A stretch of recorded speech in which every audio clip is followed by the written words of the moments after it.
yewe uri he? Iyo mbeho Diano. kawan suhuza abakunzi badusangira. Badusangira tubakunda ikosanga ha n'umukunzi wa Gloria. Rero harakonje nkuko mubibona ngaha.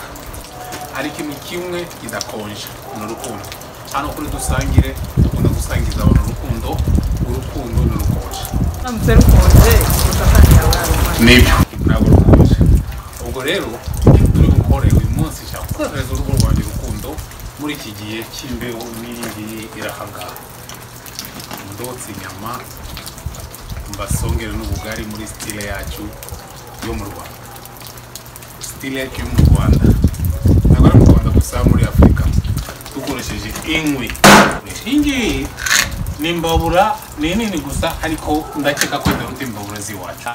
Benshi barahita batangira kwibuka heriya abantu bari mu karere ka Gisagara, abantu bari mu karere ka Karongi, abantu bari Buvira, twakoreshaga inkwi Buvira, Kagunozi Burundi n'ahandi hose hano muri ushobora gukoresha inkwi.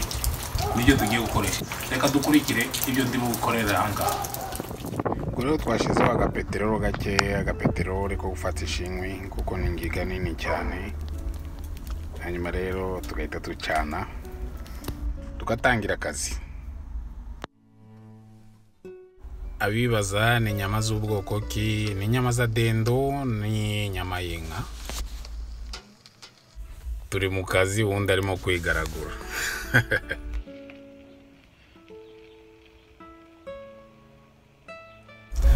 Umwanya ukomeye rero urageze gusonga ubugari. Njye naratangiye gusonga ubugari ndi mutoya cyane, ndi muto cyane munsi y'imyaka 10 ibuvira. Niyo mpamvu ndi umuhanga cyane mu bintu byo gusonga ubugari. Murabona rero ko ibintu byo guteka si ibintu byo guharira abagore gusa, natwe abagabo dushobora guteka tukatekera urugo rwacu, umugore nawe akaruhuka. Nubwo waba ufite umukozi rimwe ukagerageza ugatekera umugore wawe n'urugo rwawe, urukundo rukazamuka.